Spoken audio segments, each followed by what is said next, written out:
अगर हम भगवत संबंध से सबसे व्यवहार नहीं करते तो ममता आसक्ति हमारी दुर्गति कर देगी, हमारी आंखें ढक लेगी ममता आसक्ति, और मैं प्रभु को ना देख करके व्यक्ति को देखूंगा, वस्तु को देखूंगा और इसमें फंस करके नया जन्म का निर्माण कर लूंगा, पता नहीं किस योनि में जाना पड़े। जगत प्रीति, जैसे सांप को देख करके कोई भी वहां टिकना नहीं चाहेगा, भागना चाहेगा, कहीं हमारी तरफ दौड़ ना पड़े, ऐसे भगवद विमुख विषयी मलिन अंतःकरण पापाचरण में हर्षपूर्वक उत्साह रखकर करने वाले, इनसे उपासक को ऐसे बचना चाहिए सर्पवत। जैसे सर्प का संग दुखदाई हो जाएगा, ऐसे ही जाके संग कुमति मति उपजय करत भजन में भंग, तजोरे मन हरि विमुखन को संग। अय उपासक, ये जगत प्रीति जिस मार्ग में तुम निकले हो उसमें बहुत बाधक है, पर अगर आपको व्यवहार करना पड़े तो पहले भगवत भाव कर लीजिए तो बच जाओगे ममता और आसक्ति से। जहां निर्मम अवस्था आई भगवदानंद स्फुरित हो जाएगा। विषय भोग, निद्रा, हंसी, जगत प्रीति और बहुबात, बहुत प्रकार से प्रपंच की बातें शाखा प्रशाखा बढ़ती चली जाती, घंटों भगवत विस्मरण किए संसार की बातों में रत, ये उपासक का लक्षण नहीं, ये विषयी पुरुष का लक्षण है, ये मलिन अंतःकरण का लक्षण है। नहीं तद विस्मरणेन परम व्याकुलतेति, आराध्य देव का थोड़ा भी विस्मरण का आभास मात्र उपासक को व्याकुल कर देता है। जैसे मछली को जल से अलग कर दो तो तड़पने लगती है, ऐसे उपासक का हृदय भगवत चिंतन रहित होने की केवल संभावना मात्र से व्याकुल हो जाता है। कहीं ऐसा ना हो मेरा नाम रुक जाए, भगवत विस्मरण हो जाए, वो व्याकुल होने लगता है। उपासक इन्हीं बातों की सावधानी, जिसका लक्ष्य भगवत प्राप्ति है उसे 5 बातें बिल्कुल अच्छी नहीं लगती, विषय भोग, निद्रा, हंसी, जगत प्रीति, बहुबात। श्रीपाद प्रबोधानंद जी महाराज कह रहे हैं, यदि आपको निर्विषय होना है, परमानंद में डूबना है, तो आश्रय अर्थात आत्मसमर्पण ये सबसे बड़ा साधन भी है और सिद्धावस्था भी है, जिसे शरणागति कहते हैं, जिसे प्रपत्ति कहते हैं। अगर आप अपने में सामर्थ्यहीनता का अनुभव करके नाम रूप लीला धाम जिनका महामहिम है, ऐसे श्यामा श्याम की शरणागति स्वीकार कर लें, आत्मसमर्पण कर लें, तो आप कैसे भी हो आप में दिव्यता आने लगेगी, अर्थात दैवी गुणों का आपके हृदय में प्रादुर्भाव हो जाएगा। पर अपने में शक्तिहीनता, असमर्थता और प्रभु की सामर्थ्य पर पूर्ण विश्वास। श्रीपाद कह रहे हैं, त्वमानंदा पराम्बुधि रसमय दुखी जगती, त्वमन्त्यन्तं सत्यावनतं ममान्यन्य शरणं, तवानाथ त्राण व्रतमिहि ममान्यन्य शरणं। मैं अनाथ हूं, ये होना बड़ा कठिन पड़ता है। कहीं ना कहीं हम धनाभिमान, विद्याभिमान, देहाभिमान, बुद्धि का अभिमान, बड़ा इसी को छोड़ना तो भगवत प्राप्ति कठिन कहा जाता है। भगवत प्राप्ति बिल्कुल कठिन नहीं है, सत्य बात समझ लीजिए। कठिन है अभिमान त्यागना, कठिन है ममता त्यागना, कठिन है अपने में असमर्थता का अनुभव होना। कहीं न कहीं कोई न कोई अभिमान, यहां तक कि साधना का भी अभिमान। साधन अच्छे से अच्छा हो रहा है, पर वो गुरु कृपा देख रहा है, श्री जी की कृपा देख रहा है, अभिमान छू नहीं सकता। जब तक हमारे अंदर ये बात नहीं आती, शरणागति होती ही नहीं है, केवल बातें होती रहती हैं। कई बार उदाहरण में बताया है, बड़े बड़ों से चूक हो जाती है। भगवान की विशुद्ध भक्त हैं द्रौपदी जी, कोई संशय नहीं है। लेकिन जब दुशासन महल में जाकर के उनके केश पकड़ता है, वो बार बार विनय कर रहे हैं कि तुम मेरे निज बंधु हो, हमारे हो, तुम्हें ऐसा व्यवहार नहीं करना चाहिए। आखिरकार ताऊ के पुत्र, अपना ही तो घर है, तो ऐसा व्यवहार क्यों कर रहा है दुशासन? तुझे पता होना चाहिए मैं एक वस्त्र में हूं, रजस्वला हूं, तुझे स्पर्श भी नहीं करना चाहिए। पर वो धूर्तता की हद करके कटुवचन बोलता हुआ केश घसीटता है। उस समय क्या स्मरण आया द्रौपदी जी को? ये शरणागति की बात है, बहुत सूक्ष्म विषय है। उनको याद आया कि अगर सभा में भी ले जाएगा तो मेरे 5 महाबली पति हैं, महाबली हैं। अगर कहीं वो धर्म से चलने वाले अपने को हार चुके हैं और मेरा सहयोग नहीं करेंगे, तो परम तपस्वी अखंड ब्रह्मचारी महामहिमा में युक्त धर्म की सूक्ष्मता को जानने वाले भगवान के परम भक्त हैं। वैष्णव 12 वैष्णवाचार्यों में भीष्म जी भी हैं। वो भला हमारा इस तरह का अपमान क्यों सहन कर सकते हैं? जो हमारे पिता के समान हैं, महाराज धृतराष्ट्र ऐसा कैसे सहन कर सकते हैं? द्रोणाचार्य ऐसा, कृपाचार्य ऐसा। एक बार भी ये बात नहीं आई कि मेरे श्री कृष्ण, हमसे चूक होती है, हम उपासक होते हैं, भक्त होते हैं, पर हमें पहले बाहरी सहयोग पर विश्वास होता है। ये सुधार करने की बात है आत्मसमर्पण में। सभा में पहुंचती हैं, बड़े ही कटु वचन बोले जाते हैं, अपवित्र वचन बोले जाते हैं। कर्ण, दुशासन, दुर्योधन आदि ऐसी चेष्टा प्रस्तुत करते हैं जो कभी भी ऐसे पवित्र स्वभाव वाली महामहिमा से युक्त यज्ञ से प्रकट हुई देवी के लिए उचित ही नहीं था। अब भी भगवत स्मरण नहीं हुआ। पतियों की तरफ देखा, ग्रीवा झुकाए हुए हैं। भीष्म पितामह आदि के बीच में पूछ रही है, क्या यह धर्म है? किसी की भी उत्तर देने की सामर्थ्य नहीं है। भीष्म जी केवल इतना कहते हैं, बेटी बड़ा धर्म का सूक्ष्म स्वरूप है और धर्म का मूर्तिमान स्वरूप युधिष्ठिर वो जानता है। विदुर जी जैसे महान सब जब देखा कि कोई सहयोगी नहीं, तो अब आ जाना चाहिए स्मरण। अपने हाथ से पकड़ लिया, क्योंकि बलशाली है, देवी है। अब आप ये विचार करो, अभी तक जिसके हम हैं उसकी याद नहीं आई। ये वृत्ति होती है थोड़ा अंदर कमजोरी की, शरणागति की। जब देखा भुजाएं थकित हो रही, 10,000 हाथियों का बल रखने वाला दुशासन खींचता, जबरदस्ती कर रहा, दांतों से पकड़ लिया। हाथ और दांत भी जब असमर्थ हो गए तो छोड़ दिया और हे कृष्ण द्वारिका वासिन, हे गोविंद, बस बोलना था। यहीं से भगवान का अवतार हो गया वस्त्रावतार। अपार बढ़ता चला गया चीर, और यहां बाजू से चीर नहीं हटा पाया, मूर्छित होकर गिर गया। हम कुछ ऐसी ही गलती करते हैं। यद्यपि वो महामहिम है, वो हमारे लिए उदाहरण प्रस्तुत कर रहे हैं। जब तक हमें कोई अन्य बल होता है, तब तक हम अपने को पूर्णतया भगवान के आश्रित नहीं कर पाते हैं।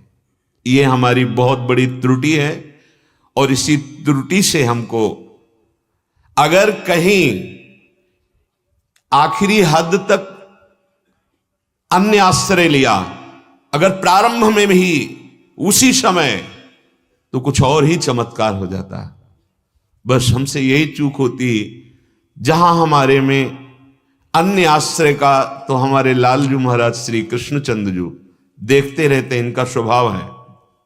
क्योंकि शब्दम प्रि शब्दम उपजाए, सब प्रभु के प्रकट किए हुए, प्रभु का किसी से राग द्वेष नहीं है। आप जैसी भावना करते हैं वैसे ही प्रभु आपके साथ लीला करते हैं। श्रीपाद कह रहे हैं, तवानाथ त्राणो व्रतम ही ममान्यन्य शरणम, मैंने ये नियम ले लिया है कि मुझ अनाथ की एकमात्र आप ही गति हो, मैं अनन्य शरण हूं। त्वमत्यंतम सत्यावनतम याहम त्वघमयः, आप सत्य स्वरूप हो और मैं अघस्वरूप हूं। अघस्वरूप पाप करने वाला, मनमानी न जाने कितने आचरण किए। ये श्रीपाद हम लोगों के लिए कह रहे हैं। वो तो पहले भी ब्रह्मबोध संपन्न महापुरुष और यहां तो प्रेम रस में डूबे हुए महापुरुष। अघ का तो सवाल ही नहीं उठ सकता। पाप होता है अज्ञानी से, जो देह को मैं मान करके भोगों में सुख बुद्धि से विचरण करता है, उससे पाप बनेगा ही बनेगा। सुसुख बुद्धि ये आसुरी बुद्धि को प्रबल कर देती है और उससे पापाचरण बन जाता है। ऐसे महापुरुषों में कहीं गुंजाइश ही नहीं है। पर ये महान पुरुष अपने को संबोधन करते हुए हम सबको सावधान करते हैं। तुमानंदा पराम्बुधि, मैं आनंद की खोज कर रहा हूं। अपने जितने लोग हैं सब आनंद चाह रहे हैं, पर गलत दिशा में और गलत जगह में। भगवान ने इस संसार को कहा है दुखालयम, तो आप इसमें सुख कैसे प्राप्त कर सकते हैं? दुख की दुकान में जो भी मिलेगा सब दुख ही है। परिणाम में इतनी सजा के दुख की सामग्री बेची जा रही है माया की दुकान में कि हम लोग उसे सुख ही सुख मान रहे हैं। जिसे हम सुख समझते हैं वो सुख नहीं, सुख की छाया है। समझ पड़ती नहीं ये मेरे गिरधर की माया है। इसी आकर्षण से नाम जब बचाता है, सत्संग इसी आकर्षण से बचाता है। जो इस आकर्षण से बच गया उसके लिए मोक्ष, प्रेम, भगवत दर्शन कुछ दुर्लभ नहीं। पूरा जीवन हो जाता है इस आकर्षण से हटाने में, और गुरु कृपा से क्षण मात्र में युक्ति प्राप्त हो जाती है और ये हट जाता है। इसीलिए सत्संग के आगे किसी भी साधन को नहीं रखा गया उसके समान। व्रतानि यज्ञ छंदांसि तीर्थानि यमा यमाः यथा वरुंधेत सत्संगः सर्वसंगोपहो हिमाम। समस्त संगों का त्याग कराने में समर्थ है सत्संग। अर्थात समस्त आसक्तियों को, मोह को, राग को मिटा करके वो भगवत अनुराग में स्थित कर दे, ये सामर्थ्य सत्संग में है। त्वमानंदा पराम्बुधि, गलत दिशा में जा रहे हो। कहां सुख खोज रहे हो? शरीर में है क्या? ये कई बार सत्संग में इसलिए वर्णन करते हैं कि तुम्हारा राग नष्ट हो जाए इस शरीर से। ये शरीर मलमूत्र बनाता है और कुछ इसमें नहीं होता।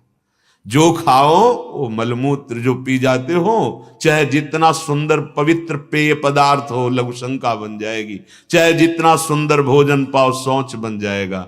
ये शरीर की सार्थकता। त्वमानंदा पराम्बुधि, हे प्रियालाल, हे वृंदावन धाम, आप तो आनंद के समुद्र हैं। त्वमानंदा पराम्बुधि, परम समुद्र हैं सुख के, और हम सुख की खोज कर रहे हैं पर गलत दिशा में। किसी को आज तक शरीर में सुख मिला? किसी को आज तक किसी भी भोग में कि सुख मिलने का तात्पर्य होता है कि उसके बाद फिर कोई इच्छा न रह जाए, हे नाथ अब कुछ नहीं चाहिए, मिल गया जो मैं चाह रहा था वो मिल गया। आज तक किसी का विश्राम स्थल भोग बना कि अगर मुझे ये भोग मिल जाए तो जीवन में कभी कोई कामना नहीं करूंगा? ऐसा हो ही नहीं सकता। इतना धन मिल जाए, ऐसा सुंदर शरीर मिल जाए, ऐसा मकान, इतनी गाड़ी, जो आप सोच रहे हो लाखों के पास वो है, लेकिन वो और कुछ सोच रहे हैं, वो और कामना कर रहे हैं। बिल्कुल सावधान हो जाओ।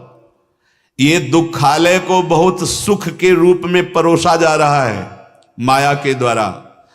अगर सत्संग के वाक्यों का मनन करोगे तो तुम्हें भी अनुभव में आने लगेगा। सावधान हो जाओ, दिशा उल्टी है।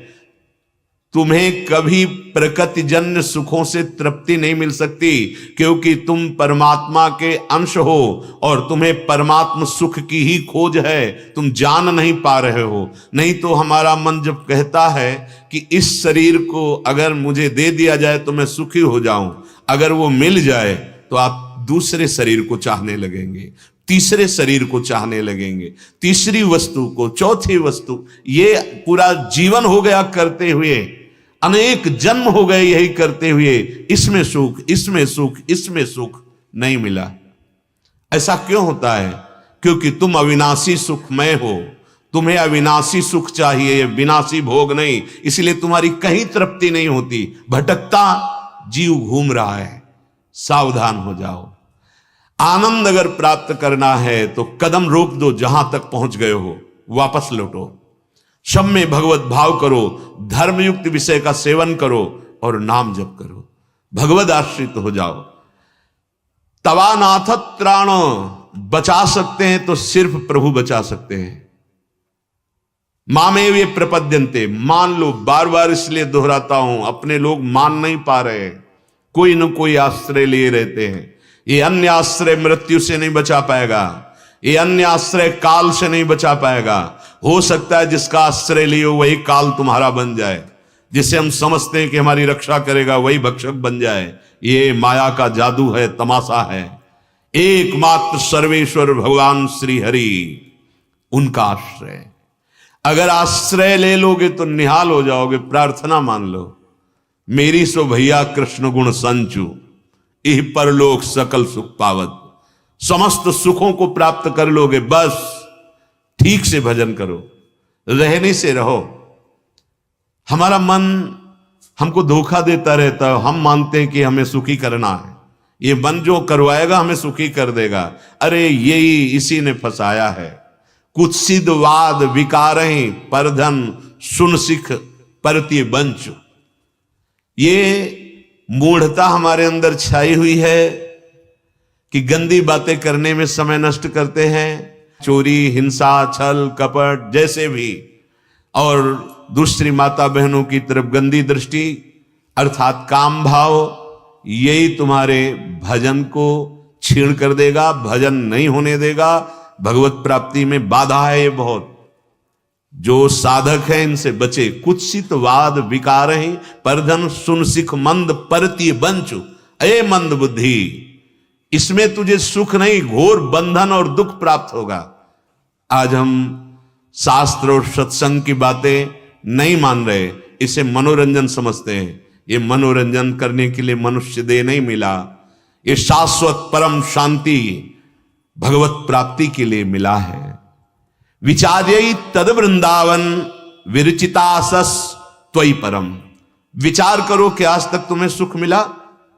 विचार करो, है तुम्हारा कोई सहायक जो तुम्हारा हृदय से सहयोग करे और तुम्हारी रक्षा कर ले? नहीं है। हमारे कई मित्र हैं, नहीं, तुम्हारे गुण और स्वार्थ के मित्र हैं।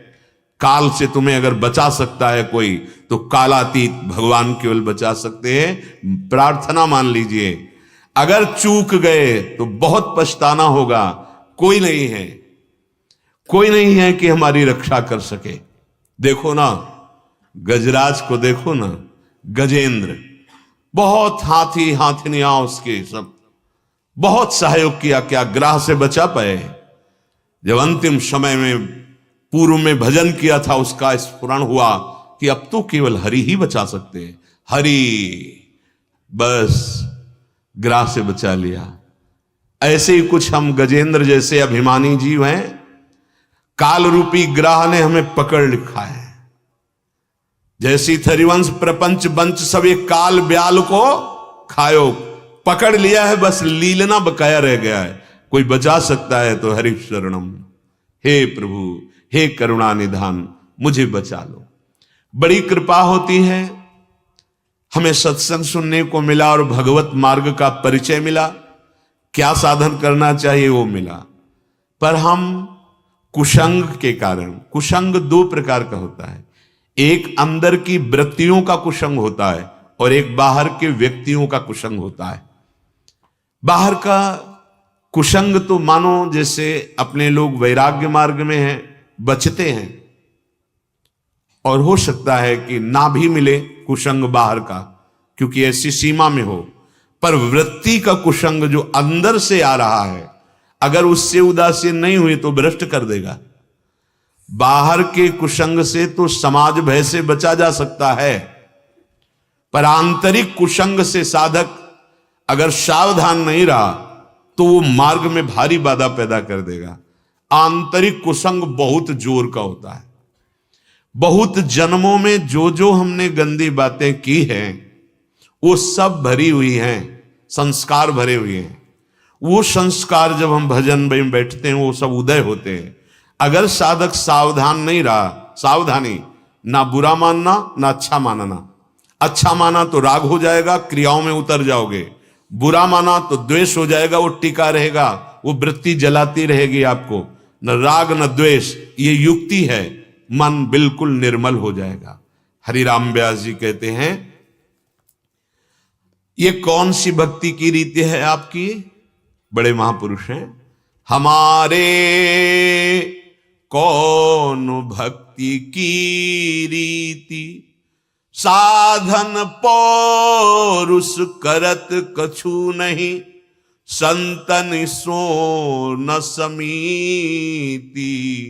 हमारे कौन भक्ति की रीति, ये कौन सी भक्ति की रीति अपनाए हो?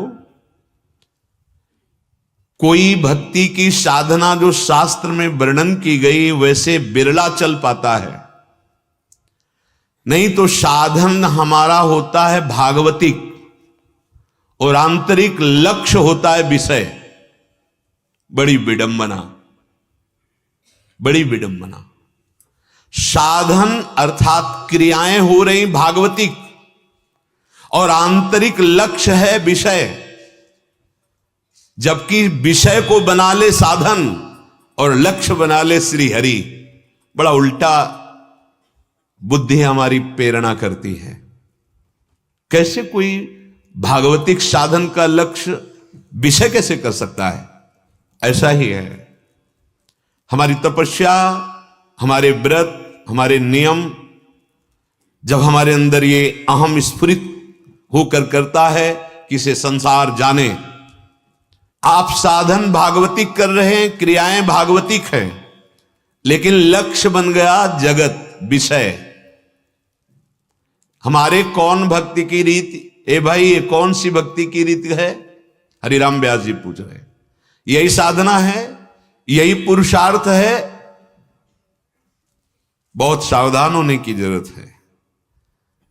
हमारी एक भी श्वास प्रभु के नाम से विलग न जाए और अंदर ये बिल्कुल दृढ़ विश्वास हो कि मंगल भवन जो कुछ करेंगे मंगल होगा। जथा लाभ संतोष सदा काहू सो कछु न चाहोंगो। एक संत गंगा किनारे मिले, तुम मंगबो भलो न बाप सो जो प्रभु राखे टेक। अगर प्रभु का भरोसा है तो ऐसे नहीं होता उपासक का हाथ भिक्षान्न के सिवा। ऐसे नहीं, ऐसा उपासक नहीं कर सकता। हां, भागवतिक वेश या भागवतिक क्रियाएं और उद्देश्य विषय, तो फिर ऐसे करने में लज्जा नहीं लगेगी। नहीं तो सेवक जी महाराज कह रहे केतिक आयु केतिक जीवन। कितना तुम्हारा जीवन है, कितनी आयु है? काहे विनाशत काज हटकत। क्यों अपना काज जो भगवत प्राप्ति के लिए मानव देह मिला था उसे तुम नाश कर रहे हो? मैं हाथ जोड़ते हुए, हाथ लटकाते हुए देखता हूं। किसके लिए? क्या चाहिए तुम्हें? क्या अखिल लोक ब्रह्मांड नायक प्रभु श्री कृष्ण और जो श्री लाडली जी उनके हृदय का मूर्तिमान प्रेम है, क्या इनके पास वैभव नहीं है? क्या ये अनंत ब्रह्मांडों का वैभव नहीं कहा है? और जब आप उनके दास हो तो जैसे रखना चाहते वैसे रहो। महलों में राखे चाहे झोपड़ी में वास दें। कभी घी घना, कभी मुट्ठी भर चना, कभी वो भी ना बना। ये भगवत दासों की स्थिति, चाहे गृहस्थ में हो चाहे विरक्त में हो। भरोसो दृढ़ इन चरणन केरो। कई कई दिन सुदामा जी को भोजन नहीं मिलता, फिर भी जय श्री कृष्ण। परिणाम में द्वारिकापुरी की तरह सुदामापुरी की रचना हो जाती, फिर भी जय श्री कृष्ण। ना कहीं फूलना और ना कभी भूलना। चाहे जितना दुख हो भूले नहीं, चाहे जितनी संपत्ति आ गई हो फूले नहीं। फूल जाओगे तो भूल जाओगे, शोक में हो जाओगे तो भूल जाओगे। ये कौन सी भक्ति की रीति है? ये हृदय का विषय है, बाहर से नहीं पहचाना जा सकता। उपासक अपने हृदय को देख ले। एक उपासक बोले थे, भले वो गृहस्थ में हो, पर उपासना का मार्ग जब चयन किया जाता है तो भरोसा प्रभु का रखा जाता है। हम हैं भगवान के, पर हम कमा रहे हैं, खा रहे हैं, जी रहे हैं, उन्हीं के हैं। क्या करने की अब जीवन की जरूरत और क्या करने की है? बहुत भगवान ने दिया है, बड़ी मस्ती है। नहीं नहीं, अगर ये बाहरी दिए हुए पदार्थों की मस्ती है तो भूल मत करना, एक क्षण में नष्ट हो जाने वाली ये मस्ती टिकाऊ नहीं है। आपके पास जितनी भोग सामग्री है जीने के लिए है। आप जितने नौकरी, व्यापार, किसानी जो भी कर रहे हैं जीने के लिए कर रहे हैं, लेकिन जीना किसके लिए ये निर्णय किया? नहीं, खा पीना, परिवार, ये जीना नहीं है। जीना है जीवन धन प्रभु के लिए, और जीने के लिए सब कर्तव्य कर्म कर रहे हैं, लेकिन लक्ष्य हमारा श्री भगवान है। और ये तभी सिद्ध होगा जब आपके हृदय में उनकी स्मृति चलेगी, उनका भजन चलेगा। इतने पे संतोष मत मानो कि तुम्हें अनुकूलता, वैभव, सुख, संपत्ति मिल गई। एक क्षण में तुम्हारा शरीर और ये सब वैभव छूट जाने वाला है। वो क्षण कब आएगा कुछ पता नहीं, इसलिए सावधान हो जाओ। जीने के लिए सब कुछ है, लेकिन जीते हैं हम प्रभु के लिए। महान जीवन हो गया उसका। मम भक्ति युक्तो भुवनम पुनातु। केवल आपको उद्देश्य परिवर्तन होना है, क्रियाएं वही हो रही हैं, भगवत समर्पित हो रहे हैं, नाम जब चल रहा है, भगवत प्राप्ति हो जाएगी। कह रहे हैं कि जो आपको भक्ति का मार्ग मिला है, इसके साधन को समझिए। भगवान का दास कहला करके अगर किसी अन्य से आशा है तो कलंक है। नहीं, बिल्कुल विश्वास मानिए, समय समय पर जब जैसी व्यवस्था वो करे उसमें राजी रहना आप सीख जाओ तो बहुत जल्दी लाभ मिल जाएगा। ज्यों ज्यों राखत हो त्यों त्यों रहियत हो हरि। बहुत बढ़िया हुआ, नहीं ऐसा हो गया, बड़ी कृपा है, इसमें भी कोई कृपा है, भगवान का मंगल विधान। पर ये वही बोल सकता है जो है हृदय से, जिसका भगवत प्राप्ति लक्ष्य है। नहीं तो हम विचलित हो जाएंगे। माया का ऐसा विषम व्यवहार है, कभी सुख कभी दुख, कभी संपत्ति कभी विपत्ति, फिर भक्ति में बाधा पड़ जाएगी। ये कौन भक्ति की रीति? साधन पौरुष करत कछु नहीं, संतन सो न समीत। संतों से तुम्हारी मित्रता नहीं, संतों से तुम्हारी आसक्ति नहीं, संतों के वचनों में विश्वास नहीं, तो तुम जान ही नहीं पाओगे भक्ति का विशुद्ध स्वरूप क्या है। कायर कुटिल अधम लोभी हम, ये महापुरुषों की वर्णन शैली है। वो कभी दूसरे को नहीं कहते, वो अपने को संबोधन करते हैं। कायर कुटिल अधम लोभी हम, निस्दिन करत अनीति। सपने हूं श्याम चरण रति नाही, बिसैन सो बहु प्रीति।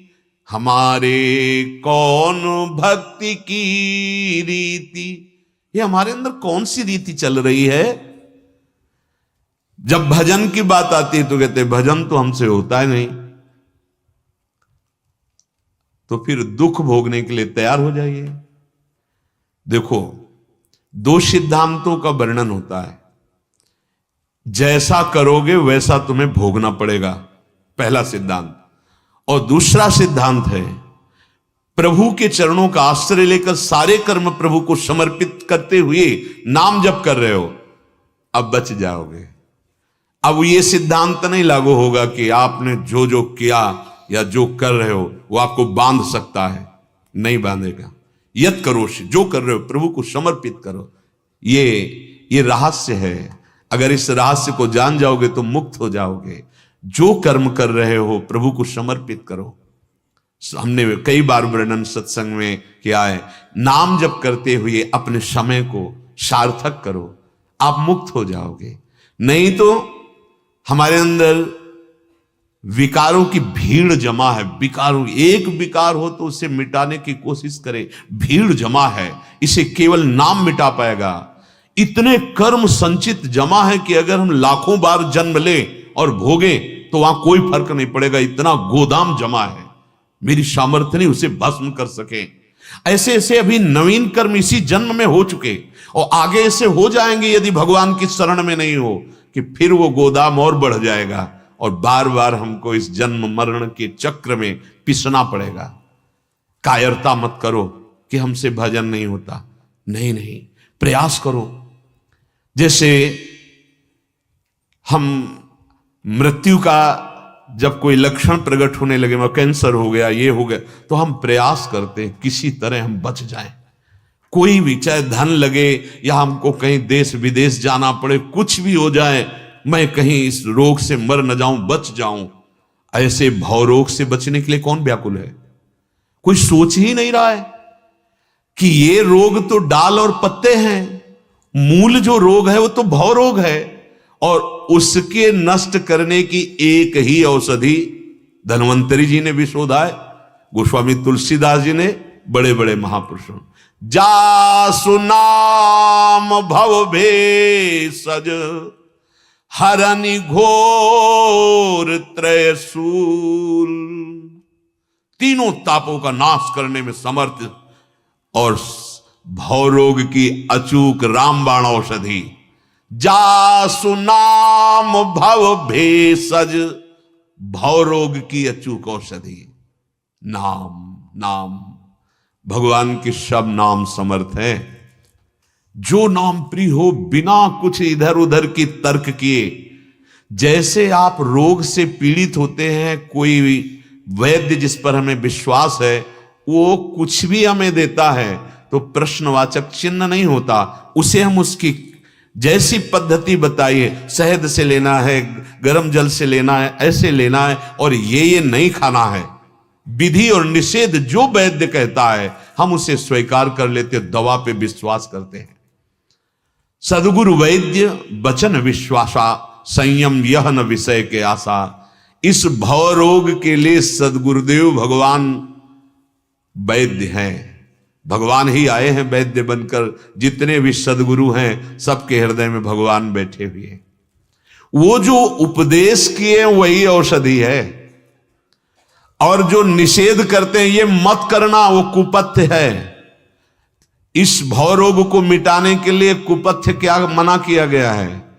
अधर्म युक्त विषय भोग, संयम यह न विषय के आशा, ये कुपथ्य है। अगर अधर्म युक्त विषय भोग करोगे तो ये भव रोग में कोई फर्क नहीं पड़ने वाला, कितना भी साधन कर लो।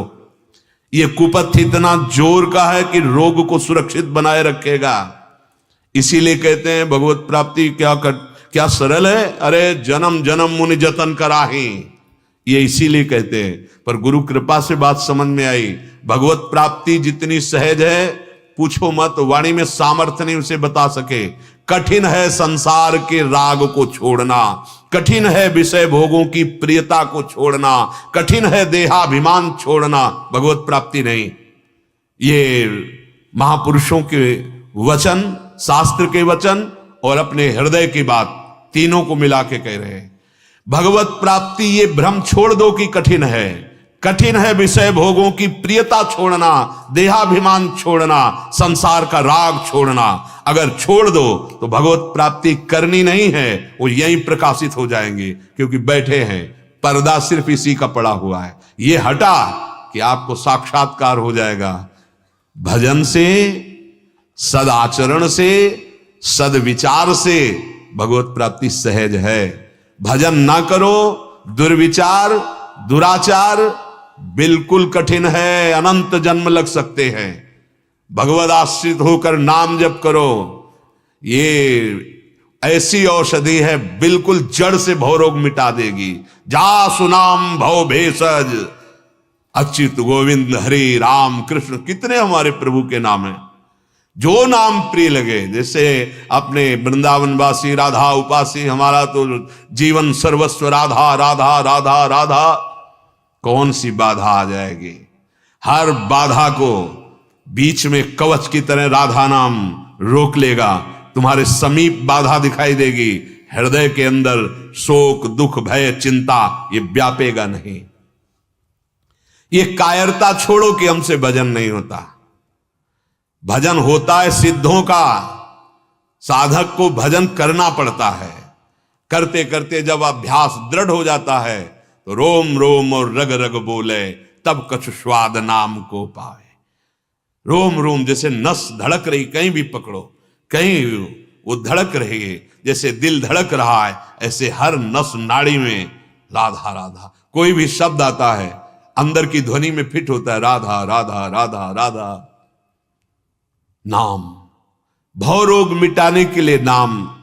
कुटिलता करते हो कि हमसे नाम जप नहीं होता, कायरता करते हो। अरे अधम मन में लगे हुए आप सावधान नहीं, घंटों प्रपंच की बातें कर सकते हो लेकिन नाम कीर्तन नहीं। घंटों विषय चिंतन कर सकते हो लेकिन नाम चिंतन नहीं। 3 घंटे आप कोई सांसारिक फिल्म देख सकते हो लेकिन 2 घंटे बैठ करके आप भागवत का, भगवान की लीलाओं का गायन एकाग्र मन से नहीं कर। उस 3 घंटे में 10 मिनट भी मन बाहर नहीं जाएगा, और अगर भगवत चर्चा तो 10 मिनट भी नहीं लगेगा। कायरता छोड़ो, भवरोग मिटाने के लिए अचूक औषधि भगवन नाम, भगवत लीला गायन श्रवण। रात दिन अनीति ही सोचते रहते हो, कैसे धन आवे। क्यों धन से प्रीता है? क्योंकि धन से भोग मिलते हैं। भोग प्रीता क्यों है? क्योंकि इंद्रियों के हम गुलाम हो चुके हैं। सीधी बात, इंद्रियों ने यह निर्णय कर लिया है कि विषय भोग ही सुख है, और मन उसको स्वीकार करके पूरी की पूरी सामर्थ्य दे रहा है जीवात्मा की। ये लो, जाओ इधर। बुद्धि ने दस्तखत कर दिया, हां इसी में सुख है, पूरा जीवन बर्बाद कर दिया। आओ सत्संग के द्वारा प्राप्त विवेक से बुद्धि को सावधान करके दस्तखत करना बंद करवाओ। मन को संकल्प रहित करो भोगों का। देखो इंद्रियां अधीन हो जाती है कि नहीं। पर यह छोटी मोटी बात नहीं है। जब तक अधिक नाम रूपी धन और सत्संग के वाक्य आपकी स्मृति में नहीं रहेंगे तब तक ये बात नहीं होगी। बहुत जल्दी करना है, पता नहीं कब शरीर छूट जाए। भाई तुम लोग पता नहीं कौन से विश्वास में हो। यहां जितने मिनट जीवित हैं बस उसको मान रहे कि हाँ है, अगले मिनट का भरोसा नहीं है। अगली श्वास निकले कि ना निकले, अगला कदम चल पाओ कि ना चल पाओ। फिर यही कहते हैं भगवान ने तो उठा लिया इनको, इस समय थोड़ी उठाना चाहिए था। हां तुम सर्वज्ञ हो, सर्वज्ञ वो हैं, अल्पज्ञ नहीं हैं। केवल इतना ही समय दिया गया था। हम लोग बहुत प्रमादी हैं। एक संत की सेवा में रहते थे, उन्होंने कहा महाराज मुझे धन मिल जाए तो सुखी हो जाऊं। तो उनका वैसे हम समझाना चाहते हैं कि धन से तो सुख नहीं मिलेगा। धन जब प्राप्त होता है तो उसमें विलासिता बढ़ती है, पक्का 99% नहीं 100%। हाँ भगवत प्राप्त महापुरुष है तो त्रिभुवन की राज्य लक्ष्मी मिलने पर भी वो आधे पल के लिए भगवान का विस्मरण नहीं करता। तो हर समय हरि स्मृति चल रही, इसलिए माया का प्रभाव नहीं होगा। नहीं तो जहां धना अभिलाषा बढ़ी और धन प्राप्त हुआ तो विलासिता बढ़ जाती है। मदिरा पीना, मांस खाना, व्यभिचार करना, धन का अभिमान हो जाना, बहुत तरह के दोषों का एक साथ प्रादुर्भाव हो जाता है। पर उनको लगा कि महाराज जी हमें फुसला रहे हैं। जैसे कोई कुछ भी प्रश्न करता है तो हमारा आखिरी उत्तर होता है अच्छे आचरण करो, राधा राधा जपो, सारे कर्म भगवान को समर्पित करो और सब में भगवत भावना करके सेवा करो। ये लिख लो शब्द, हर पुराण हर ग्रंथ का सार ये है। जितने शास्त्र हैं उनका सार ये है। अगर इसे स्वीकार कर लो तो बहुत जल्दी भगवत प्राप्ति हो जाएगी। संत ने समझाने की कोशिश की। उन्होंने कहा महाराज एक बार तो हमें धन दो जिससे हमें अनुभव तो हो कि आप जो कह रहे हो यही है। ठीक है, ये लो पारसमणि जाओ, 7 दिन तुम्हें देते हैं। जितने लोहा में छुआ दोगे स्वर्ण हो जाएगा, और स्वर्ण बेच लो, जो चाहिए वो सब तुम्हें मिल जाएगा, भोग सामग्री। बड़ा प्रसन्न हुआ। अब उसने विचार किया कि 100-200 ग्राम लोहा घर में ढूंढेंगे तो उससे होगा क्या। पहले हम लोहा इकट्ठा कर ले। 1-2 बीघा जमीन थी, बेच डाली। फिर सोचा सब खरीद लेंगे छुपा के। अब वो लोहा खरीदने के लिए उसको लाना, जमा करना, अधिक लोभ कि जितना पूरा घर हम लोहे से भर लेंगे, फिर दरवाजा बंद करके और फिर पारसमणि छुआ देंगे। उसको अवधि याद नहीं रही कि 7वें दिन महाराज आएंगे और ले लेंगे अपनी पारसमणि। 7वें दिन की शाम थी। संत भगवान पूछे नारायण नारायण, वो मणि हमने जो दी थी वापस करो, पारसमणि 7 दिन का समय आपको। अरे बोले महाराज सब संपत्ति लगा करके अभी तो लोहे जमा किया है, अब तो बस छुआना बाकी। बोले नहीं, बस वापस करो, अब तो केवल लोहे लोहा रह गया। शायद ऐसे ही हम ऐसे ही हैं। हमको नाम रूपी पारसमणि परम सुखी कर सकती है, पर हम सोच रहे हैं नाम रूपी पारसमणि को रख लिया, गुरु मंत्र जो मिला, थोड़ा भोग एकत्रित कर ले, संपत्ति एकत्रित कर ले, भोग ले, बाद में तो भजन कर ही लेंगे। वो बाद नहीं प्राप्त होता। काल किस से, उन्होंने तो 7 दिन दिए थे, तो ऐसे मान लो अपने भी 7 ही दिन है। सोमवार, मंगल, बुधवार, गुरुवार, शुक्रवार, शनिवार, रविवार, सोम, इन्हीं के अंतर्गत ही प्राण जाएंगे किसी दिन। बस होश में हो जाओ। कोई भी भोग सामग्री साथ नहीं जाएगी, धन साथ नहीं जाएगा, व्यवहारी साथ नहीं जाएगा, कोई मित्र नहीं तुम्हारा। एक परम मित्र नाम, परम धन नाम, परम सुख नाम। निषदिन करत अनीति, रात दिन नीति विरुद्ध चिंतन कर रहे हो, ये कौन सी भक्ति है? सपने हूं श्याम चरण रति नाही, विषयीन सो बहु प्रीति। प्रभु के नाम में, प्रभु के चरणों में कभी ऐसा नहीं कि स्वप्न में भी भगवान का नहीं, जागृत में विषयी पुरुषों से प्रीति। चाहे गृहस्थ हो चाहे विरक्त हो, सबका लक्ष्य श्री भगवान है। वो निमित्त किसी को बना सकते हैं। अपनी निष्ठा पे यदि नहीं रहोगे तो माया का कार्य फिसला करके किसी व्यक्ति वस्तु स्थान में अपनापन करा देना। साधक सावधान। आप लाख बार सेवा कर रहे हैं, हम लाख बार आपकी वंदना करते हैं मन से। किस भाव से? मेरे राधा वल्लभ लाल इस रूप में आके दुलार कर रहे हैं, क्योंकि स्वामी के सिवा तो कोई है नहीं ना, वही है स्वामी आकर इस रूप में। ये रूप केवल बाहरी है, मेरे राधा वल्लभ लाल सर्वान वस्तु तया निरीक्ष। भूल गए, फसाव ही फसाव है, जिसका नाम है आसक्ति। ये आ सकती है पर जा नहीं सकती। बहुत विचित्र है, छोटी सी छोटी वस्तु में आसक्ति, इतनी बड़ी आसक्ति छोड़ना कठिन है। आप देख लीजिए। सपने हूं श्याम चरण रतिना, ये जीवन की सार्थकता है। जागृत स्वप्न सुसुप्ति स्फुरत में राधा पदाब्ज छटा। तीर्थ कर्म धर्म व्रत नाही, लोक वेद की भीति। तुम्हें पता नहीं है, अगर आप धर्म विरुद्ध आचरण करोगे तो चाहे जहां चले जाओ भयभीत ही बने रहोगे। कर लो, यहां आए हो मानव जीवन में, तो शुभ कर्म और अशुभ कर्म दोनों को विनाश करने की सामर्थ्य जिस महान में है, वो है भगवान का नाम। वैसे तो नहीं मिटारे जा सकते, अवश्य में भोक्तव्यम, भोगना पड़ेगा, पर नाम में बड़ी सामर्थ्य है। नाम जो जप करता है, तो पीछे एक बार सत्संग में वर्णन हुआ था कि लिखे हुए प्रारब्ध को भी नष्ट कर सकता है। पर जब ऐसा नाम होता है तो फिर प्रारब्ध मिटाने की इच्छा खत्म हो जाती, फिर भगवत दर्शन की इच्छा जागृत हो जाती। इसलिए बड़े बड़े भजनानंदी महापुरुष भी अपने प्रारब्ध को भोग लेते हैं, भजन का प्रयोग नहीं करते। महापतित पावन हरि कहियत, चाहे जितना पाप बन गया हो, अगर वो प्रभु की शरण में हो जाता है और नाम जप करने लगता है, तो दूसरा कोई प्रायश्चित करने की जरूरत नहीं है। पर शर्त है, आगे पाप जो पूर्वाभ्यास है उसको रोकना होगा।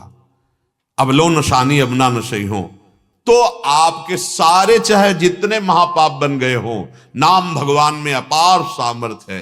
सर्व पाप नाशक सामर्थ्य नाम में है। आप भाव से जपो या कुभाव से जपो, श्रद्धा से जपो या अश्रद्धा से जपो, मन लगे या ना लगे, इससे कोई फर्क नहीं पड़ता। अग्नि में दाहिका शक्ति तुम्हारे भाव को नहीं देखती, उसका काम है स्पर्श होते ही वो जला देगी, उसमें दाहिका शक्ति है। ऐसे ही सर्व पाप नाशक शक्ति भगवान नाम में विराज। सर्व सुख प्रदान करने की शक्ति नाम में विराज। सर्व ज्ञान उदय करने की शक्ति नाम में विराजमान है। पकड़ लो, ये केवल हम प्रवचन नहीं कर रहे, हम जीवन की बात कर रहे हैं। अन्य साधनों को भी देखा है और नाम भगवान को भी देखा है गुरु कृपा से। नाम के समान सिर्फ नाम दूसरा नहीं। श्री हरिवंश नाम नित कहो, नाम प्रताप नाम फल लहो। यही हमारा फल होगा नाम जप का, कि हम अशुभ प्रवाह करते हुए अब नाम जप करें। पहले सूखे करते थे, अब नाम निकलता है तो अशुभ प्रवाह, गदगद सुर नैना सजल, दंपति रस रहे भीन, ये स्थिति प्रकट करेगा नाम। नाम के समान नहीं कोई है। प्रार्थना मान लो किसी की बात और मत सुनो जहां नाम की अवहेलना की जा रही हो। चाहे जिस मार्ग का पथिक हो, जब तक उसकी एकाग्रता नाम में नहीं, तब तक वो ऊंचाई पर नहीं चढ़ा। काशी में तुलसी घाट के समीप एक सन्यासिनी जी थी, उनके दर्शन करने बड़े बड़े सन्यासी जन आते थे। ओम जैसे घमोरी होती है ना, ऐसे पूरे शरीर में लाल लाल प्रणव लिख गया था। ओम, इतना प्रणव का जप उन महामहिम तपस्विनी जी ने किया कि उनके शरीर में प्रणव निकला था। युगल किशोर जो है प्रणव प्रकट, जैसे हमारे यहां हितधाम में सामने कुटिया थी, वही कुटिया थी श्री स्वामी शरण बाबा। इतना राधा नाम जपा कि राधा नाम जब वो ऐसे अपना रज हटाते थे तो राधा नाम पूरा अंकित, जिधर उनके शरीर पर दृष्टि डालो तो ऐसे राधा नाम, जैसे तिलक लगाते हैं और बाद में जब तो तिलक का चिन्ह बन जाता है, ऐसे अन्य अंगों में भी राधा राधा राधा। स्वामी शरण बड़े सिद्ध महापुरुष हुए। नाम जिसने स्वीकार कर लिया वो महामहिम स्थिति को पहुंच गया। पूज्य श्री कबीर साहब, नाम, जितने भी बड़े सिद्ध संतों की तरफ नाम, रात दिन नाम में। नाम निर्गुण का साक्षात्कार करा देगा, सगुण का साक्षात्कार करा देगा, समाधि लगा देगा, प्रेम प्रदान कर देगा, निकुंज में प्रवेश करा, जो चाहिए नाम में सब समाया हुआ है। बस हम पकड़ नहीं पा रहे। देखो, हम सुनते हैं कि ये नहीं करना चाहिए और चाहते भी हैं कि ना करें, पर बलात् हमसे गलती हो जाती, नाम की कमी। नाम रूपी धन बढ़ाइए। अरे इस मन को स्फुरण नहीं होने देगा, गलत स्फुरण नहीं होने देगा। देख लेना एक दिन ऐसी स्थिति नाम कर देता, शून्य, न मन में संकल्प है, न बुद्धि में अब कोई चिंतन वृत्ति रह गई। शांत, मैं कौन हूं, कहां हूं, क्या करना है। अरे कभी 2 मिनट के लिए ऐसा हुआ हो जीवन में तो आप इस बात को समझेंगे। खत्म, चिंतन खत्म, बैठा है लेकिन कुछ नहीं स्फुरण हो रहा है, कुछ नहीं। ओ बस तदाकार तन्मया वृत्ति। अरे बढ़ो, आगे बढ़ो। महापतित पावन हरि कहियत, व्यास ही या प्रतीत। हमें दृढ़ विश्वास है महापतित पावन हरि का नाम है, यदि हरि नाम जपने लगो सब ठीक हो जाएगा। नहीं तो मोह रूपी दलदल में हम ऐसे फंस गए हैं कि हम चाहे जितना निकलने का प्रयास करें, श्री भगवान कह रहे हैं, हम निकलने का प्रयास कर रहे हैं जैसे, और भजन नहीं है, भगवद आश्चर्य नहीं तो आप नहीं निकल सकते। देख लीजिए, बहुत मीठा जहर है, मीठा जहर विषय ऐसे फंसाता है, पूछो मत।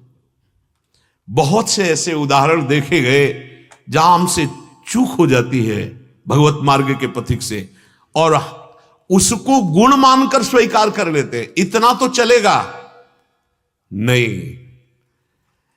ध्यान से सुनिए, श्री भगवान कह रहे हैं अर्जुन जी को, यदा ते मोह कलिलम बुद्धिर्व्यति तरिष्यति, तदागंतास्य निर्वेदम श्रोतव्यस्य श्रुतस्य च। अर्जुन, जिस समय तेरी बुद्धि मोह रूपी दलदल से भली भांति तर जाएगी, उस समय सुने हुए भोग और भोगे हुए भोग ये अंदर से स्फुरित होना बंद हो जाएगा। देख लो, ये थर्मामीटर है भगवत प्राप्ति का। अपने लोगों में तो बहुत से ऐसे भी दर्शन देने आते हैं कि थर्मामीटर डालो, द्वंद्वैरी विमुक्ता, कोई द्वंद्व नहीं होता भगवत प्राप्त में। ये अंतःकरण की सिद्धि ही स्वरूप सिद्धि का परिचय दिलाती है। अंतःकरण सम अवस्था को हो गया, शत्रु मित्र मान अपमान लाभ हानि जय पराजय जन्म मृत्यु किसी का कोई भी द्वंद्व हृदय में नहीं, कोई भी भोग त्रिभुवन का। बड़े बड़े तपस्वियों को भी ये भोग आकर्षित कर लेते हैं, लेकिन नाम जापक को नहीं। जो वास्तविक नाम में स्थित है, रात दिन नाम का आश्रय लिए है। देखो ठाकुर हरिदास जी उच्च स्वर से नाम कीर्तन, तो 9 युति वैश्य 3 दिन बराबर, कहीं एक वृत्ति भी नहीं।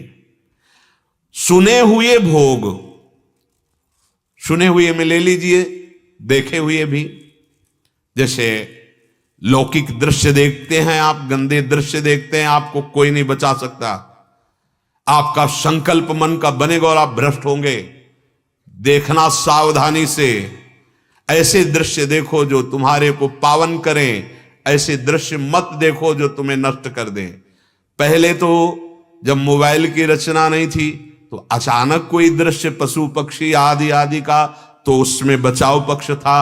अब तो मोबाइल इतना, पूरा विश्व उसमें समाया हुआ है, आप जो सर्च करोगे वही देखोगे। प्रार्थना है अगर आप गलत दृश्य देखोगे तो आप संभाल नहीं पाएंगे, आपकी बुद्धि और मन आपको पतित कर देगा, ऐसे निंदनीय आचरण करा देगा कि जीवन व्यर्थ हो जाएंगे। विश्वास कीजिए, सुनना, जब कोई विषय पुरुष विषय चर्चा कर रहा हो तत्काल समझिए उससे बड़ा कोई शत्रु नहीं है। जाके प्रिय न राम वैदेही तजिए ताहि कोटि बैरी सम यद्यपि परम स्नेही। श्री भगवान कह रहे सुने हुए, इसमें देखे हुए, सुनने में आने वाले भोगे हुए तृष्णा, कोई भी स्फुरणा उसके हृदय में नहीं होती जो संपूर्ण मोह दलदल से निकल जाता है। कल चर्चा हुई थी कि मोह दलदल क्या है। शरीर में अहमता ममता, मैं पुरुष अहमता, और इससे बड़ा प्यार ये ममता, पहले मोह का लक्षण देहाभिमान। दूसरा, इस शरीर से जिस से संबंध बना लिया है, जितने भी संबंध हैं सब में हमारी ममता है, इसी को मोह कहते हैं। अब शरीर में मैं और मेरा होने के कारण अनुकूल पदार्थ, अनुकूल वस्तु, अनुकूल व्यक्ति, घटना बहुत अच्छा लगता है, और जब प्रतिकूल पदार्थ, प्रतिकूल वस्तु, प्रतिकूल व्यक्ति, प्रतिकूल घटना, परिस्थिति, बहुत शोक होता है। इसी को द्वंद्व कहते हैं। अपने परिवार में प्रियता, दूसरे परिवार में बिल्कुल प्रियता नहीं। अपना बच्चा प्राण प्यारा लग रहा है, लेकिन अपने बच्चे के पालन के लिए दूसरे बच्चे की हिंसा करने में भी कोई भय नहीं लगेगा। ये क्या हो रहा है? बोले मोह रूपी दलदल में फंस रहे हैं। जहां जहां तक ये शब्द कान में पहुंचे, सावधान। जैसे आप अपने परिवार को मिलावट का दूध जो दूध बेचना चाहते वो नहीं पिला सकते, ऐसे किसी के बच्चे के पेट में हो जाएगा, और अगर उसकी हानि हुई तो तुम सुरक्षित नहीं रह सकते। ये तुम्हारा कर्म तुम्हें नष्ट कर देगा। ऐसे ही जो खाद्य पदार्थों में मिलावट की जा रही धन की प्राप्ति के लिए, वो खुद अपने परिवार को नहीं परोस सकता, लेकिन ऐसे ही कोमल शरीर वालों को वो किस लिए धन मिलेगा, मैं सुखी हो जाऊंगा। भूल मत करो। तुम्हारे मां बहन की तरफ कोई गंदी दृष्टि से देखे तुम्हें बर्दाश्त नहीं होगा, लेकिन तुम दूसरों की तरफ देखते हो तो भले कोई दंड दे ना दे, वो ईश्वर जो देख रहा है वो तुम्हें जलाएगा, तुम्हारे अंदर की शांति भंग हो जाएगी। आत्मना प्रतिकूलानि परेशान न समाचरेत, शास्त्र आज्ञा करता है जो तुम्हें पसंद नहीं है, अच्छा नहीं है, वो दूसरे के साथ व्यवहार मत करो। धर्मयुक्त, धर्म को साक्षी करके देखो, क्या तुम्हारे साथ ऐसा हो तो तुम्हें पसंद आएगा? तो नहीं, तो ये व्यवहार कभी मत करो किसी के साथ तो अंदर से भगवान बताते हैं, सबको बताते हैं, ये मत करो। एक बार तो झिझक होती है, फिर आप उसकी आज्ञा नहीं पालन करते तो अधर्म में उतर जाते हैं। ये मोह दलदल है।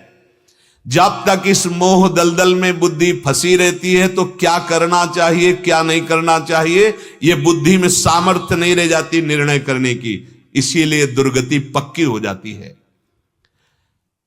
श्री भगवान कह रहे कि दो प्रकार से इस दलदल से निकला जा सकता है। पहला वर्णन हुआ था संत समागम, जिससे विवेक प्रकट होता है। जो आप सुन रहे हो इसमें खाली नहीं जाएगा, अगर वास्तविक सुन रहे हो ध्यान से। सुनना कैसे वास्तविक माना जाता है? श्रोता सोई परम सुजान सुनत चित रति करे। जो शब्द सुना एकदम, अरे मैं तो बड़ी भूल कर रहा था, ऐसे ऐसे पाप कर रहा था, ऐसे ऐसे, आज वृंदावन में बैठ करके शपथ खाता हूं। कहने की जरूरत नहीं, अंदर से, ये कहने से नहीं होता। और देखो शपथ कसम वो चीज होती है, प्राण भले छूट जाए कसम मत छोड़ना, जल्दी खाना नहीं, सोच विचार कर कसम खाना, और कसम की रक्षा के लिए प्राणों का चाहे भले विसर्जन हो जाए पर नहीं। देख लो शपथ खाई थी कि जीवन में कभी स्त्री को स्वीकार नहीं करूंगा, भीष्म पितामह जी। तो उनके गुरु भगवान परशुराम जी आए, अंबा ने प्रार्थना की थी, पीछे प्रसंग सुन चुके हैं। उन्होंने कहा मेरी आज्ञा का पालन करो और अंबा को स्वीकार करो क्योंकि तुम अपहरण करके लाए हो। तो उनका मैंने सभा में घोषित किया था कि मैं हस्तिनापुर नरेश के लिए इन तीनों कुमारियों का अपहरण कर रहा हूं, जिसमें सामर्थ्य हो हमसे युद्ध करे। सभा में हमने घोषणा की थी कि हस्तिनापुर नरेश के लिए हम लाए हैं। गुरुदेव आपके चरणों में प्रणाम है, पर यह आज्ञा हम आपकी स्वीकार नहीं कर सकते क्योंकि ये हमने प्रतिज्ञा की है, कसम खाई है। आखिरकार कई दिन तक युद्ध हुआ था, 23 दिन शायद ऐसे युद्ध, गुरु शिष्य में भयानक युद्ध हुआ था, लेकिन ये बात स्वीकार नहीं, कसम की रक्षा की जाती है। प्राण चाहे चले जाएं, अब कसम नहीं तोड़ेंगे। लेकिन आजकल अपने लोग सुबह कसम खाते हैं और शाम के तो ये नहीं समझ रहे कि हमारे सारे सुकृत नष्ट हो जाते हैं। आंतरिक तुम्हें बात बता रहा हूं, शपथ खा ली और तोड़ दी तो तुम्हारे सारे पुण्य नष्ट हो जाएंगे। ऐसा थोड़ी, खिलवाड़ थोड़ी है। आप वृंदावन में बैठ करके निश्चय करें, शपथ करें कि जो सत्संग में सुना कि अधर्माचरण है, पापाचरण है, मैं नहीं करूंगा, और उसका निर्वाह करें, तो इसी जन्म में आप दिव्य हो जाएंगे। और ऐसे तो अंदर से दिव्य है ही, आपका अंतःकरण दिव्य हो जाएगा। सत्संग पहला है मोह दलदल से निकलने के लिए, सत्संग, क्योंकि सत्संग से विवेक प्राप्त होता है। और दूसरा है अपने शरीर में जितना बल है, जितनी बुद्धि है और अपने पास जितनी सामग्री है, उसके लिए चंदा बटोरने की जरूरत नहीं। ध्यान दीजिए, सेवा शब्द का जो अर्थ है वो है अपने द्वारा। हां, अगर कोई हमारी सेवा को देख के कहता है कि हम भी करना चाहते हैं तो सहयोग है, मांगने की जरूरत नहीं है। जो हमारे शरीर में बल है, जो हमें बुद्धि बल है, जो हमारे पास भोग व्यवस्था है, उससे हम किसी की सेवा की भावना कर लें। माता पिता परिवार ये तो है ही सेव्य, किसी ऐसे की जिससे हमें बदले में कुछ लेना ना हो और संबंध ना हो हमारा, बहुत जल्दी आपका मोह नष्ट हो जाएगा। सेवा से बहुत जल्दी लाभ मिलता है, पर ऐसी सेवा सौभाग्य से प्राप्त होती है और विवेकवान ही कर सकता है, दूसरा नहीं कर सकता। आजकल तो इतना स्वार्थ बढ़ गया है कि पास में गलत हो रहा है, ये कोई तड़प रहा है या कोई पीटा जा रहा है, वीडियो जरूर बना लेंगे, हम इतनी कृपा करेंगे, वीडियो बना लेंगे, लेकिन उसकी रक्षा, उसकी सेवा, ये विचार ही नहीं रह गए। कई ऐसे दृश्य स्वयं देखे। एक 11 बजे रात्रि के आ रहे थे तो एक नवीन अवस्था की गाय, उसका पैर पता नहीं कैसे फंस गया, वो जहां हल को जोड़ा जाता है ट्रैक्टर से, तो अलग ट्रैक्टर खड़ा था और वो हल रखा हुआ था और उसमें गोल गोल ऐसे होता है, उसका पैर ऐसे फंस, और हम आ ही रहे, जे देखा तो भागे कि अगर ये थोड़ा भी हरकत करेगी तो तुरंत पैर टूट जाएगा।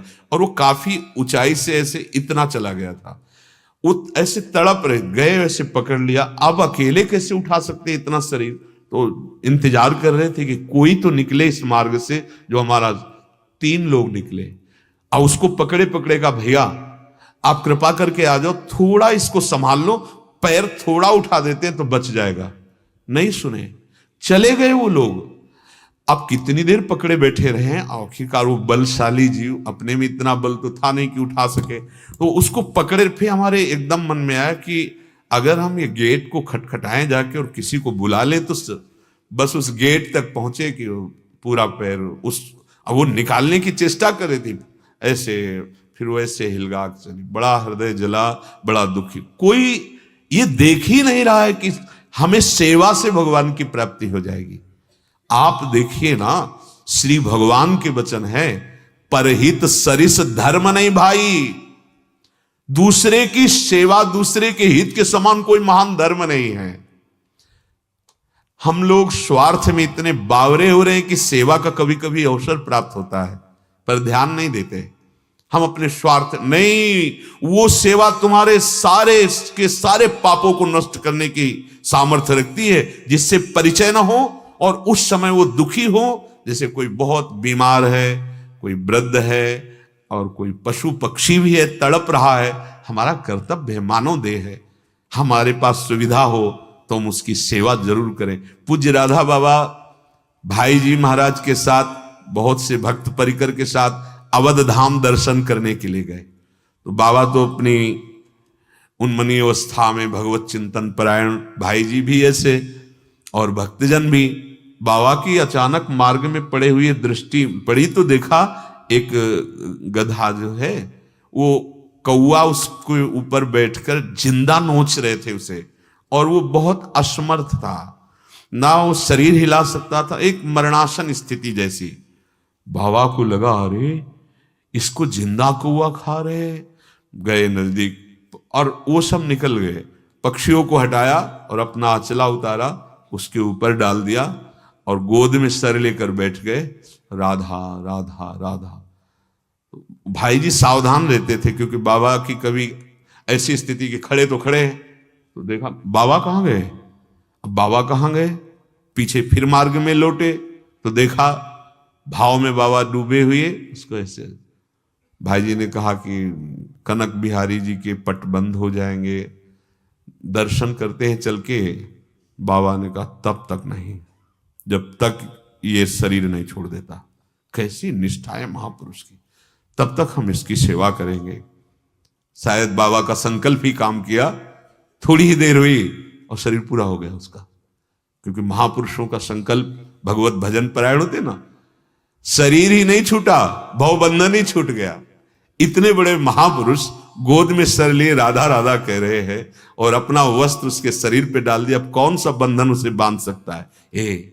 हमें मानव देह मिला है, भगवान दो उपाय बता रहे हैं मोह रूपी दलदल से निकलने का। एक तो सत्संग के द्वारा प्राप्त विवेक और दूसरा प्राप्त सेवा।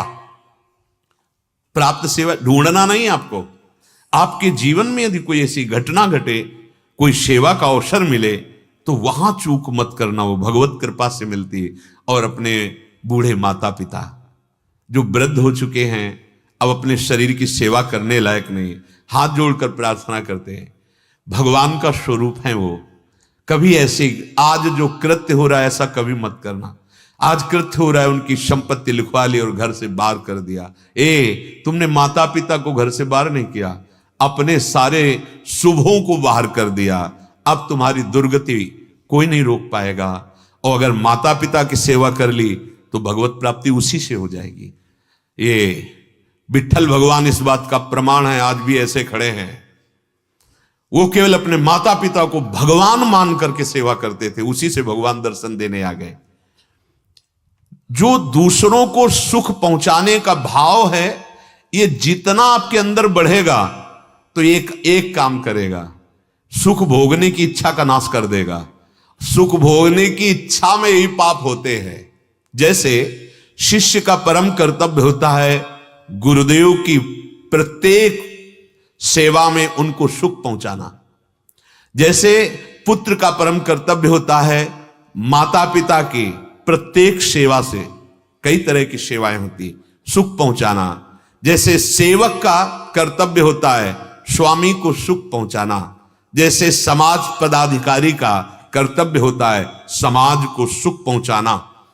अगर हम अपनी सुख आराम भोग की इच्छा मिटाना चाहते हैं, जो बंधन है, तो दूसरों को सुख देने की वृत्ति ले आइए। विवेक विचार सत्संग से जो मिलता है ये भोग इच्छा को मिटा देता है, पर इसमें एक चूक है। देखो, जो सेवा में मिटाने की सामर्थ्य वो विवेक में भी नहीं है। या कह रहे हैं विवेक जागृत हुआ, हमने भोगों का त्याग किया, लेकिन वो त्याग तब तक दृढ़ रहेगा जब तक भोग सामने एकांत में नहीं उपस्थित हुआ। तब तक भोग सामने आया और आप प्रभावित हुए तो आप विचलित हो जाएंगे, विचलित हो जाएंगे तो मन आपको फंसा लेगा। लेकिन बढ़िया से बढ़िया भोग, बढ़िया से बढ़िया उच्च स्तर का अगर आपका तत्सुख भाव जागृत हो जाए, दूसरों को सुख देना, फिर आपको नहीं खींच सकता। कोई भी भोग तभी खींचता है जब हम सुख भोगने की लालसा रखते हैं। अगर सुख देवे को चाहो तो तत्सुख भाव आ जाएगा, जिससे प्रियालाल मिल जाते हैं। तदा गंताश्च निर्वेदम श्रुतस्य श्रुतस्य च। जितने भोगों को सुना है, भोग लिया है, इन सब से जब तक वैराग्य नहीं हो जाता तब तक भगवत प्राप्ति नहीं होती। त्रिभुवन का कोई भी भोग जिसके मन में आकर्षण ना पैदा कर पाए उसे कहते हैं भगवत प्राप्त महापुरुष। जित संग दोषा, कोई भी भोग उपस्थित हो और उसके मन में उसके प्रति भोग वृत्ति ही ना हो, क्योंकि वो भगवदाकार वृत्ति है, तो फिर कैसे हम देखें कहीं धोखे में ना हो जाएं, कहीं हम पीतल को सोना ना समझ लें, कहीं थोड़े से सात्विक भाव को हम भगवत प्राप्ति ना समझ लें। हमें भगवत प्राप्ति का अवसर दिया गया है, हम असली में भगवत प्राप्ति करें। कोई भी द्वंद्व, कोई भी विकार, किसी भी संग का रंग अब उसके ऊपर नहीं चढ़ेगा, क्योंकि वो भगवत तत्व का बोध हो चुका है। श्रुति विप्रतिपन्नाते यदा स्थास्यति निश्चला, बहुत महिमा में, समाधाव चला बुद्धिस्तदा योगमवाप्स्यसि। सुने हुए और भोगे हुए भोग तो त्यागने में साधन मार्ग से, सत्संग से, लेकिन यहां भगवान कह रहे हैं एक जाल और है जिससे निकलना है, शास्त्रीय जाल। श्रुति विप्रतिपन्ना, शास्त्रीय जाल से निकल पाना बहुत कठिन होता है। मोह जाल दो प्रकार का है, एक है ये भोगों का सुने हुए भोगे हुए भोग, और एक है शास्त्रीय मोह जाल। साधक चित्त का समाधान पहले कर, आगे जहां बढ़ना है वो तो पता ही है।